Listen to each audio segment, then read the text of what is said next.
마태복음 119번째 시간, 제목은 그들은 영벌에 의인은 영생에입니다. 오늘은 21장부터 시작되었던 하나의 커다란 주제가 끝이 나는 본문이에요. 지금까지 이야기를 다시 한번 복습을 해봅시다. 예수님은 예루살렘의 왕으로 입성했어요. 많은 사람들이 예수님을 환영하고 박수를 쳤죠.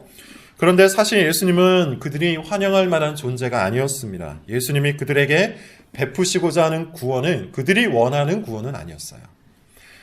사람들은 그저 포용적이고 그저 넉넉하고 그저 사랑받는 느낌을 주는 구원을 바랐을 뿐이죠. 그런 구원을 원했을 뿐입니다. 어떤 판단도 받기 싫어했고요. 엄격한 것도 싫어했고 단호한 것은 더욱더 싫어했습니다.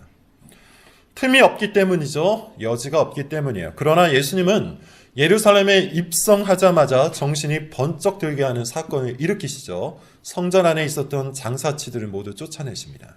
무화과 나무가 열매를 맺지 못한다고 저주를 하기도 하세요. 이 두 가지 행위는 상징적인 것인데 겉만 그럴싸하고 열매는 전혀 맺지 못하는 위선적 신앙을 고발하는 행위였어요. 제사장들과 토론을 하시면서 포도원 비유, 혼인잔치 비유를 말씀하셨습니다. 바리새인과 사두개인들과 논쟁을 하기도 하셨죠.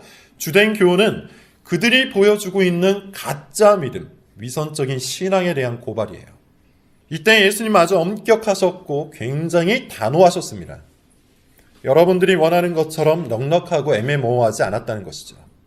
경우의 수를 두지 않으셨고 여지를 두지 않으셨어요. 특히 23장에 연이어 이어지는 위선자에 대한 폭로, 즉 7개의 화를 선포하시는 장면이 절정이에요. 그야말로 직선적이셨습니다. 결코 돌려 말하는 법이 없으셨죠. 눈먼 인도자, 독사의 자식 등 아주 적나라한 표현을 사용하셨어요.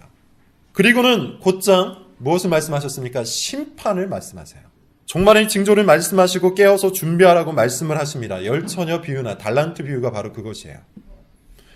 마지막 날이 다가오고 있고 그날에는 심판이 반드시 있을 것이니 정신을 바짝 차리고 깨어 준비하라. 이것이 교훈이었습니다. 21장부터 계속된 예수님의 사역과 말씀을 한마디로 정리를 하자면 판단이라고 할 수 있어요. 예수님은 지금 판단을 하고 계세요. 제사장과 바리새인과 사두개인들을 철저하게 판단하십니다. 마치 해부를 하듯이 그들을 판단하고 계세요. 뿐만 아닙니다. 이것을 보고 듣고 있었던 무리들과 제자들도 판단하시죠. 물론 위선자들만큼은 아니지만 그들의 믿음 없음을 판단하세요. 예수님이 이렇게 판단하시는 이유가 뭘까요? 어째서 사랑으로 덮어주지 않으신 걸까요? 어째서 있는 거 없는 거 다 폭로하시는 걸까요? 두 가지 이유가 있습니다. 첫째, 위선이라는 죄가 아주 치명적이기 때문이죠. 위선이라는 이 죄는 치명적이고 매우 교묘하기 때문이에요. 특별한 죄입니다. 죄를 숨기는 죄라고 했어요. 회개를 막는 죄입니다. 그래서 치명적이에요. 동시에 교묘합니다. 숨기다 보면 스스로 죄가 없는 것처럼 여기는 죄예요. 죄가 아닌 것 같고 심지어 죄를 지었어도 그리 큰 죄가 아닌 것처럼 느껴지게 됩니다. 죄에 대해서 무뎌지는 거죠. 그런 의미에서 예수님은 이 죄를 날카롭게 판단하신 거예요. 드러내신 거죠. 둘째, 무엇보다 예수님은 마지막 판단을 받기 전에 미리 판단을 받아서 이 판단을 들은 사람이 회개하고 돌이키기를 원하시는 겁니다. 이것이 정말 중요한 교훈이에요. 우리는 미리 판단을 받아야 돼요. 많은 사람들이 판단받기를 싫어하지만 사실 성경은 판단으로 넘쳐나는 책이죠. 마지막 판단을 받으려고 심판대 위에 올라서기 전에 이 성경에 의해서 미리 판단을 받는 것이 복이에요. 그게 은혜입니다. 비록 그것이 당장은 아프고 당장은 거북스럽고 당장은 듣기 힘들어도 귀를 열어야 합니다. 귀를 열고 듣고 들어서 완고하고 고집스러운 우리의 마음을 녹여내야 합니다. 지금은 은혜 받을 때요. 지금은 긍휼과 용서가 넘치는 시간이기 때문이에요. 지금 회개하는 자들에게는 하나님의 크신 용서가 주어집니다. 그런 의미에서 예수님의 판단은 우리를 회개의 자리로 끌고 가는 구원의 수단이에요. 예수님의 날선 판단은 우리를 십자가 밑에 엎드리도록 만드는 은혜의 수단이 된다는 겁니다. 그래서 우리는 미리 판단을 받아야 돼요. 그러나 여러분, 우리가 다 알듯이 이것이 쉽지 않죠. 누군가에 의해서 판단을 받는다는 것은 굉장히 불편한 일이에요. 우리의 자연스러운 본성, 곧 태어날 때부터 가지고 있었던 이 죄악된 본성을 거스르는 행동이기 때문이에요.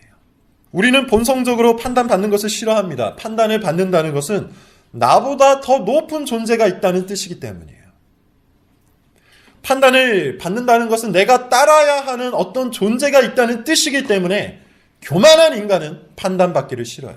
그게 거북스러워요. 귀에 들려오지 않는 겁니다. 일부러 외면하고 귀를 막는 것이죠. 교만이 본성 속에 뿌리를 내린 사람들은 결코 남의 말을 듣지 않습니다. 그래서 잠언 같은 경우는 계속해서 지혜로운 사람은 훈계와 책망을 즐기고 미련한 사람은 그것을 거부한다고 하죠. 이것은 예수님의 말씀과 정확히 일치를 합니다. 착하고 충성된 종은 주인의 말을 들어요. 순종을 해요. 악하고 게으른 종은 주인의 말을 듣지 않아요. 슬기로운 처녀들은 깨어서 준비를 하지만 어리석은 처녀들은 그냥 잠을 잡니다. 아무런 준비도 하지 않아요. 참된 지혜는 자기의 교만한 본성을 거스르고 올바른 훈계와 권명과 책망을 따라서 자기를 바르게 판단하는 겁니다. 자기를 부인하는 겁니다. 예수님께서 그토록 말씀하셨던 제자도의 핵심이죠. 자기를 부인하고 예수 그리스도를 따라가라. 그리고 이것이 너무나도 중요하기 때문에 예수님께서는 그 많은 시간과 그 많은 노력을 기울여서 이 교훈을 반복하고 계신 거예요. 우리가 벌써 이 이야기를 몇 번째 듣고 있는 겁니까? 그리고 이제 마지막으로 예수님은 비유가 아니라 아주 직선적으로 한 말씀을 하고 이 교훈을 끝냅니다. 31절부터 33절이죠. 같이 한번 읽어볼게요. 자, 시작. 인자가 자기 영광으로 모든 천사 자기 영광의 보좌에 앉으니 모든 민족을 그 앞에 모으고 각각 구분하기를 목자가 양과 염소를 구분하는 것 같이 하여 양은 그 오른편에 달란트를 맡긴 주인은 반드시 돌아옵니다. 혼인잔치에는 반드시 신랑이 찾아옵니다. 마치 그런 것처럼 예수님도 우리의 신랑이 되신 그 예수님도 우리에게 달란트를 맡기신 우리의 주인 예수님도 반드시 마지막 날에 찾아오십니다. 찾아오셔서 무엇을 하죠? 셈을 하세요. 성도는 이것을 믿는 사람이에요. 예수님은 다시 오세요. 어떻게 오신다고 표현하고 있죠? 처음 오셨을 때와는 완전히 다른 모습이에요. 처음 오셨을 때는 아무도 모르게 매우 초라한 곳에 오셨지만 마지막 날에 오실 때는 모든 사람들이 볼 수 있도록 영광 가운데 오신다고 해요. 천사들과 함께 오셔서 영광의 보좌에 앉으신다고 하는데요. 성경 문학 속에서 앉는다는 표현은 통치한다는 의미입니다. 그런 상징이 있죠. 예수님께서 온 세상을 통치하는 왕으로 이 땅에 오신다는 것을 표현하고 있는 겁니다. 그때 모든 민족들이 예수님 앞으로 부름을 받는다고 그래요. 예수님 앞으로 나아오게 된다고 해요. 죽은 자들은 부활하여 예수님 앞으로 나아오게 될 것이고 살아있는 자들도 예수님 앞으로 나오게 될 거예요. 도망갈 수 있는 사람은 한 명도 없습니다. 모든이라는 이 표현은 예수님의 심판에서 피할 수 있는 사람이 단 한 명도 없다는 뜻입니다. 그리고 그때 가장 중요한 일이 벌어지는데요. 그 모든 사람들이 무엇을 받습니까? 판단을 받아요. 이때는 판단받는 게 싫은 사람, 판단하는 것을 좋아하지 않는 사람, 판단받는 게 기분 나쁜 사람, 그래서 판단받기를 거부한 사람까지 다 판단을 받습니다. 우리의 기분이나 신념과 상관이 없이 예수님 앞에 모든 사람들이 판단을 받게 된다는 거예요. 그것도 다양하게 판단을 받지 않습니다. 경우의 수를 두고 이런저런 변수를 고려해서 판단을 받지 않아요. 딱 두 부류로만 판단을 받아요. 양과 염소입니다. 양은 오른편, 염소는 왼편이에요. 그리고 이제 본격적으로 판단을 받는데 그 내용이 이와 같아요. 34절부터 36절입니다. 같이 읽어볼게요. 시작. 그때 임금이 그 오른편에 있는 자들에게 이르되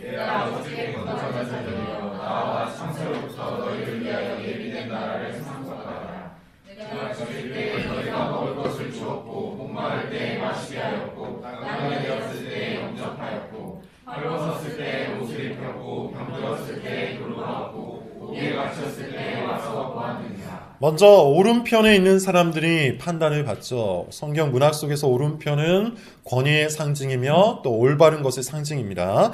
영광스러운 판단을 받아요. 복을 받을 것이고 그들을 위해서 예비된 하나님 나라를 상속받게 될 것이라고 하죠. 기준이 뭡니까? 예수님을 대한 방식이에요. 예수님이 줄일 때, 목마를 때, 나그네 되었을 때, 벗었을 때, 병들었을 때, 감옥에 갇혔을 때 돌봐주었기 때문에 이와 같이 영광스러운 판단을 받는다고 해요. 그런데 이러한 것이 있죠. 정작 이 판단을 받은 사람들이 자기들이 언제 그렇게 했는지를 모르는 거예요. 내가 언제 그렇게 했습니까? 이렇게 물어봐요.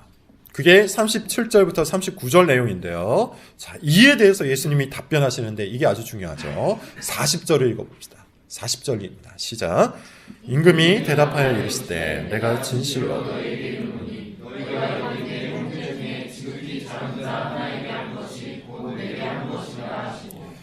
우리는 이 말씀에서 두 가지 오해를 극복하고 계속해서 설교를 들어야 합니다. 첫 번째, 이 말씀은 행위 구원론을 의미하지 않습니다. 행위 구원론을 가르치는 말씀이 아니에요. 이런 해석은 성경 전체의 교훈과 어울리지가 않죠. 율법의 행위로는 구원을 얻을 수 없다는 것이 성경의 아주 명확한 선언이에요. 이것은 마태복음에서 예수님이 계속해서 강조하는 것과도 일치하지가 않습니다. 예수님이 위선자로 낙인 찍은 바리새인들은 그야말로 행위 구원론자들이었어요. 율법의 행위를 통해서 구원을 얻을 수 있다고 믿었던 사람들이었다는 겁니다. 당시의 문헌들을 보면 바리새인들은 그냥 단지 개인적으로 율법만 잘 지키고 끝난 것이 아니라 자비와 긍휼의 사역도 아주 열심히 했어요. 율법이 명했기 때문이죠. 왜냐하면 이런 자비사역, 구제사역이야말로 율법 지킴의 절정으로 이해했기 때문이에요. 그럼에도 불구하고 예수님은 그들을 위선자라고 하세요. 겉은 그럴듯했지만 마음속에는 죄가 가득했기 때문이에요. 진정한 의로움을 소유하지 못했기 때문이에요. 그런 의미에서 이 말씀은 단순히 행위 구원론에 대한 이야기가 아닙니다. 그렇게 오해해서는 안 됩니다. 자, 둘째, 이 말씀은 소위 말하는 사회적인 복음을 가르치는 말씀도 아니에요. 사회적인 복음이란 이 땅에 존재하는 가난한 사람, 억울한 사람, 병든 사람 등등 사회적인 약자들을 위해 예수님이 오셨다는 것, 그게 사회 복음이에요. 그래서 교회는 사회 복지를 열심히 해야 되고 사회 정의를 위해서 뛰어다녀야 되고 사회 개혁을 추진해야 한다고 주장하는 사람들이 있죠. 예수님이 그것을 보고 판단을 하신다는 거예요. 교회의 존재 이유가 이 사회를 위한다는 것인데 이 주장을 하는 사람들이 가장 좋아하는 말씀이 바로 오늘 방금 우리가 읽은 구절이에요. 그런데 자세히 읽어보면 그렇지가 않습니다. 예수님께서 이런 말씀을 하세요. 너희가 여기 내 형제 중이라는 표현이 있잖아요. 형제라는 말이 아주 중요해요. 예수님은 너희가 여기 모든 사람들 중에 라고 얘기하지 않고 여기 너희 형제 중에 라고 말씀하세요. 형제 중에 지극히 작은 자. 그런데 이 형제는 누구를 말하는 걸까요? 여러분 다른 성경을 찾을 필요도 없습니다. 마태복음에서 예수님께서 형제라고 지칭하는 자들이 있어요. 12장 50절입니다. 찾아보세요. 12장 50절 말씀 이미 우리가 한번 공부했던 말씀인데요. 읽어보겠습니다. 시작. 누구든지 하늘에 계신 내 아버지의 뜻대로 하는 자가 내 형제요 자매요. 아주 명확하죠? 모든 사람들이 형제가 아니에요. 그 모든 사람들 중에 아버지의 뜻대로 행하는 자가 예수 그리스도의 형제요 자매요 어머니예요. 불신자에게 형제라고 말씀한 게 아닙니다. 따라서 오늘 본문은 사회적인 복음을 가르치는 구절이 아니에요. 자, 그렇다면 여러분 행위 구원론을 가르치는 것도 아니고 사회적인 복음을 가르치는 것도 아니라며 오늘 본문은 도대체 무엇을 의미하는 걸까요?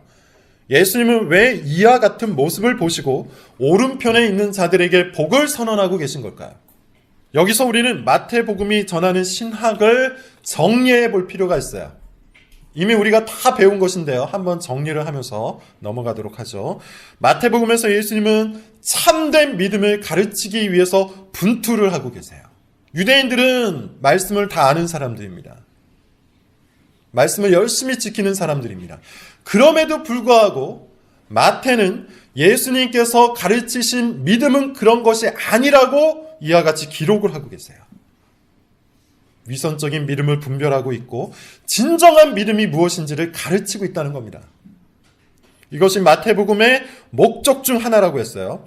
이때 예수님이 가르치신 믿음에는 두 가지 차원이 있습니다. 첫 번째 차원은 예수님께서는 겉으로 보이는 행위가 믿음을 증명해 주지 않는다고 하셨어요. 바리새인들이 어떤 사람들입니까? 율법에 대해서 정말 열심히 특심했던 사람들이었죠. 그들은 아침마다 율법을 외우면서 하루를 시작했어요. 예배 생활, 헌금 생활, 기도 생활에도 빈틈이 없었습니다. 우리와는 비교가 안 돼요. 부모를 공경했습니다. 살인하지 않았습니다. 간음하지 않았습니다. 도둑질하지도 않았습니다. 십계명을 아주 열심히 잘 지켰다는 뜻이에요. 그래서 사람들의 칭찬을 받았어요. 그런데 예수님이 이게 가짜 믿음이라고 정죄하셨어요. 왜 그랬죠? 그들 마음속에 하나님을 공경함이 전혀 없었기 때문이에요. 하나님을 사랑하지 않았기 때문이에요. 그들이 바라는 것은 하나님을 사랑함으로 율법을 지킨 것이 아니라 사람들의 칭찬을 받기 위해 율법을 지킨 것이었기 때문이에요. 사람들에게 얻는 평판과 인정, 사람들로부터 얻게 되는 박수갈채, 그것이 그들 신앙의 목적이었기 때문이에요. 그들은 하나님을 향한 믿음이 없었습니다. 마음이 전혀 없는 순종, 마음이 전혀 없는 행위, 가짜 믿음이에요. 두 번째, 마태복음에서 예수님께서 가르치고 계신 참된 믿음, 그리고 이 참된 믿음과 반대되는 거짓 믿음은 또 다른 특징이 있는데 열매가 없다는 특징이 있어요. 마태복음 7장 15절 이하를 보면 거짓 선지자들의 특징이 나오는데요. 한마디로 이야기하자면 열매가 없습니다. 그들은 입만 살았어요. 주여 주여 하지만 아버지의 뜻대로 행하지 않았어요. 율법을 알 뿐만 아니라 예수님이 하신 말씀까지 다 알고 있었지만 아무것도 하지 않았습니다. 대표적으로 부자 청년이 그러했죠. 부자 청년은 예수님께 신앙적인 질문을 하고 그 질문에 대한 정확한 답변을 얻었어요. 어떻게 해야 하는지 알았습니다. 그런데 예수님을 따라가지 않았죠? 그 신앙의 열매가 없었던 거예요. 이것은 특히 마태복음의 주요 청중이었던 무리들이 보여주었던 태도입니다. 이 무리들은 어떤 사람입니까? 위선자, 바리새인과 제자, 그 중간에 서 있었던 사람들이었죠. 예수님께 흥미가 있었어요. 예수님의 말씀을 잘 들었어요. 예수님의 말씀을 듣고 찔림도 받았고 놀라기도 했습니다. 어떤 사람은 이 말씀이 옳다는 생각까지 했어요. 그렇지만 그들이 하지 않은 것이 있었는데 그게 뭐죠? 헌신하지 않았어요. 예수님을 따라가지 않았어요. 그들은 제자가 되지 못하고 무리로 남게 됩니다. 예수님은 열매 없는 믿음도 가짜 믿음이라고 가르치고 계세요. 자, 이 두 가지를 정리해 보자면 이렇습니다. 참된 믿음은 먼저 마음이 진실해야 돼요. 마음이 변화되어야 해요. 자기를 사랑하고 자기를 중심으로 모든 것을 이해하던 그 마음이 이제는 하나님을 사랑하고 하나님을 중심으로 모든 것을 이해하는 마음으로 변화되어야 돼요.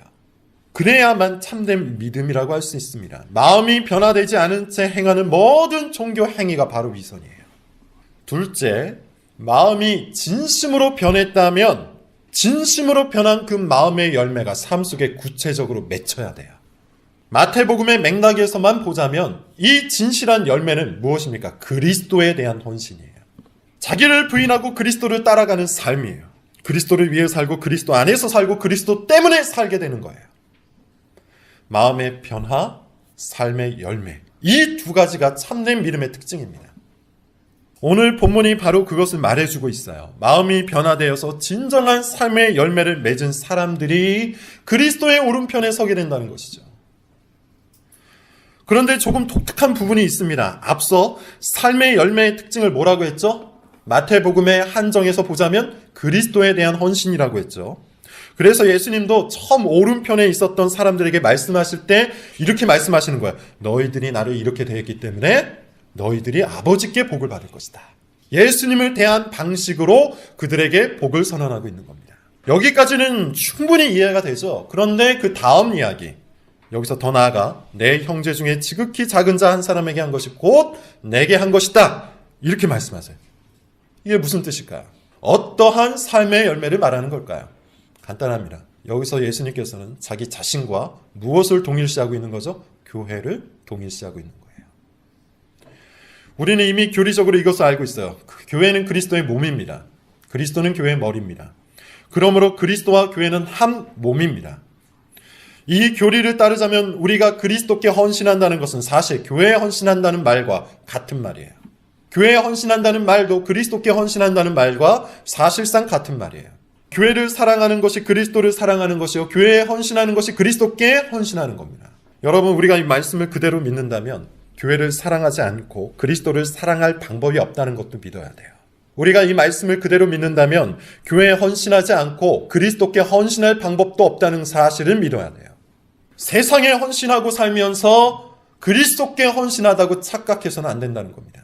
예수님은 우리가 마음을 다해서 교회를 사랑하고 힘을 다해서 교회에 헌신하고 정성을 다해서 교회를 돌보는 것을 자기 자신을 그렇게 대하는 것으로 받으신다고 말씀하고 계신 거예요.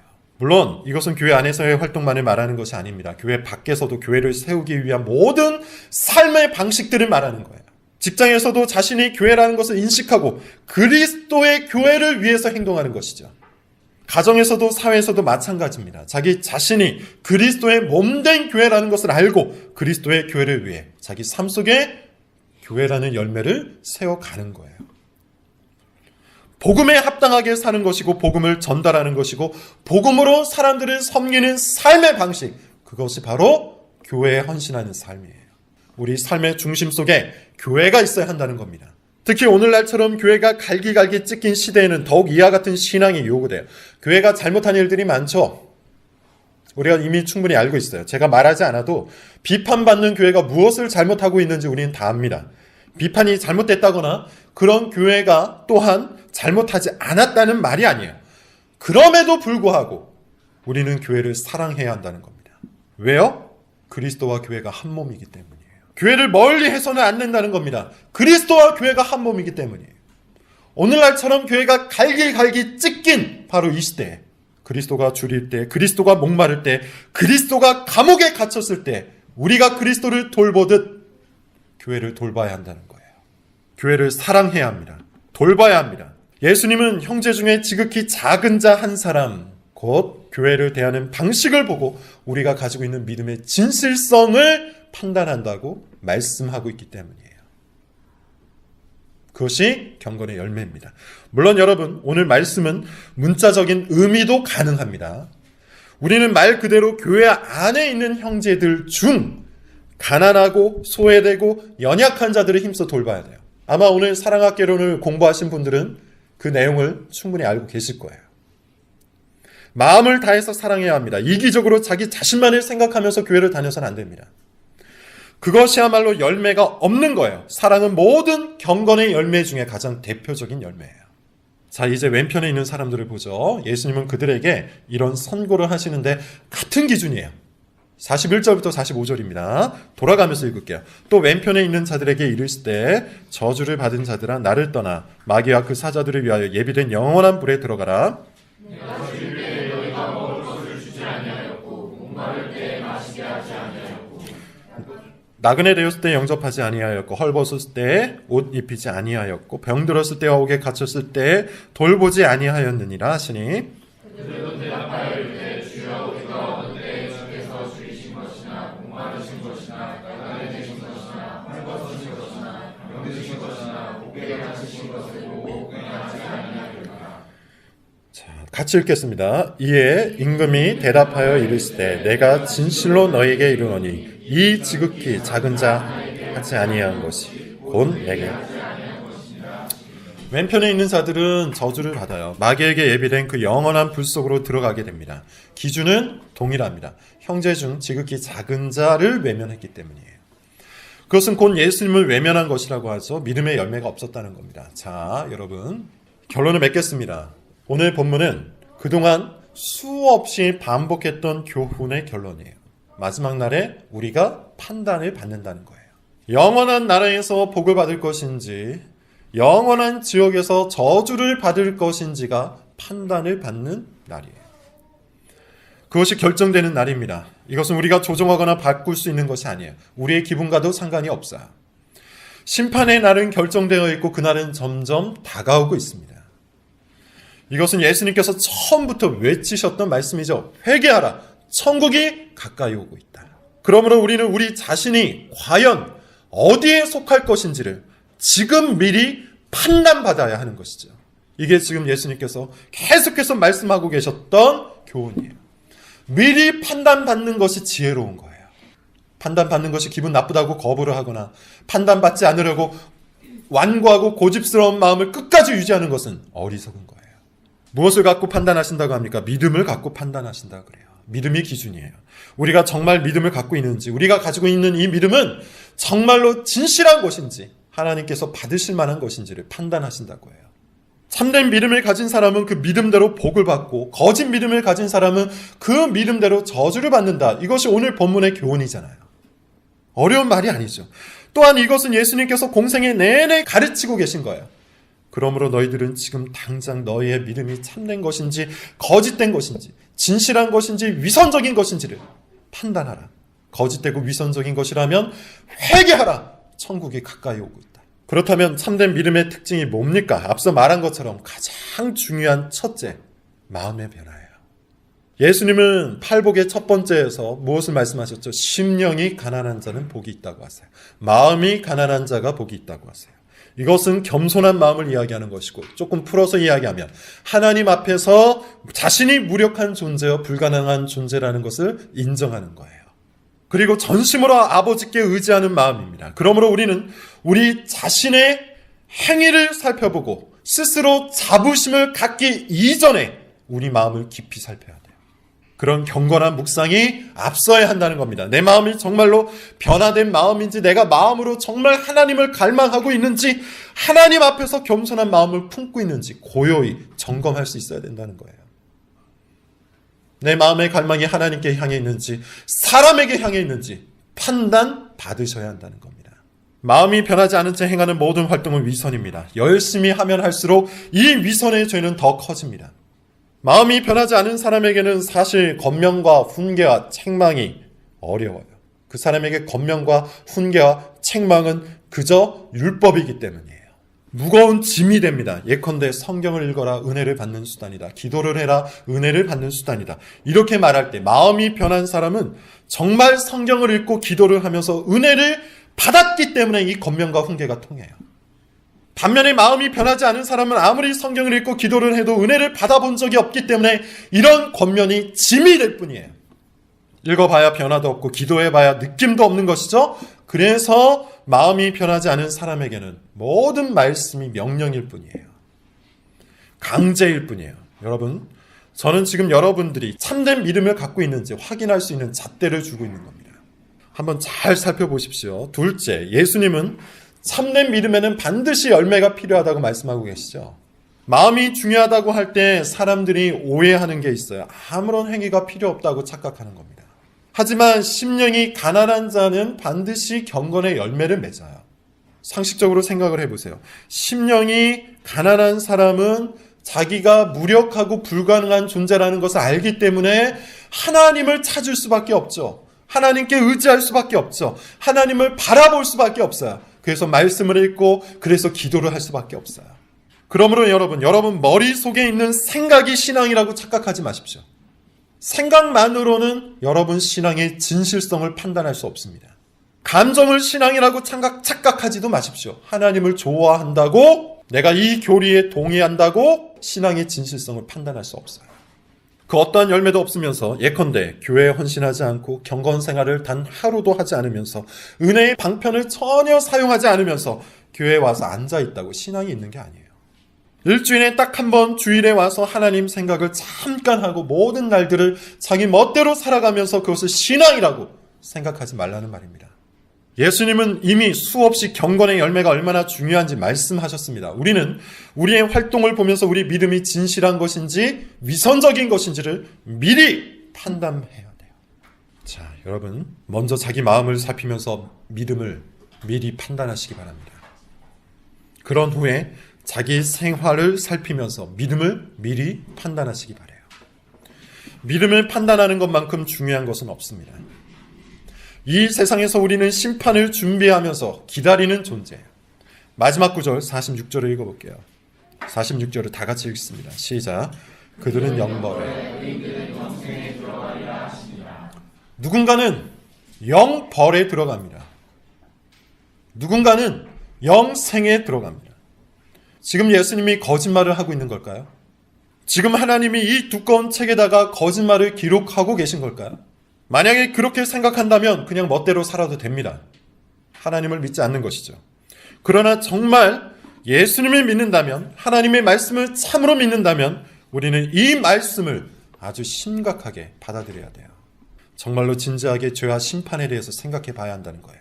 지금 여러분의 일상적으로 일어나고 있는 그런 소소한 일들이 중요한 게 아니에요. 마지막 날 심판에서는 여러분들이 어떠한 직업을 가졌는지를 갖고 판단받지 않습니다. 마지막 날 심판에서는 여러분들이 얼마나 좋은 사람과 결혼했는지를 갖고 판단받지 않습니다. 마지막 날 심판에서는 여러분들이 세상에서 얼마나 크게 성공했는지를 갖고 판단받지 않습니다. 얼마나 열심히 일했는지도 판단의 기준이 되지 않아요. 마지막 날에는 나의 마음과 나의 생활 방식이 참으로 참된 믿음에 합당한지를 놓고 판단을 받아요. 정말 성경에 기록된 대로 참된 믿음의 특징을 가지고 있는지, 아니면 수없이 질타를 받았던 위선자의 특징을 갖고 있는 것은 아닌지 아주 진지하게 점검해야 하는 이유입니다. 이 날카롭고 진지한 말씀 앞에서 우리는 어떻게 해야 할까요? 우리의 모든 허울을 벗어던져야 돼요. 내가 오랫동안 만들어왔던, 꽁꽁 싸매어 두었던 그 모든 위선적인 옷을 벗어던져야 돼요. 그리고 십자가 앞으로 나아가시는 예수 그리스도를 만나야 됩니다. 예수님께서 왜 십자가에서 죽으신 걸까요? 예수님께서는 왜 꼭 십자가에서 죽으셔야만 했던 걸까요? 바로 우리의 죄 때문이요. 바로 우리가 받을 심판 때문인 거예요. 죄와 심판이라는 기준에서 자기 자신을 제대로 판단하지 않은 사람은 26장부터 시작되는 십자가의 여정이, 예수 그리스도의 십자가의 여정이 별로 다가오지 않을 겁니다.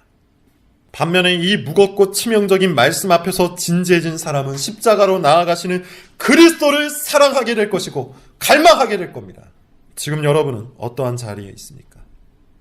지금 여러분들은 스스로를 판단하는 자리에 있습니까? 아니면 여전히 외면하고 여전히 거부하고 있는 자리에 있습니까? 기도하겠습니다.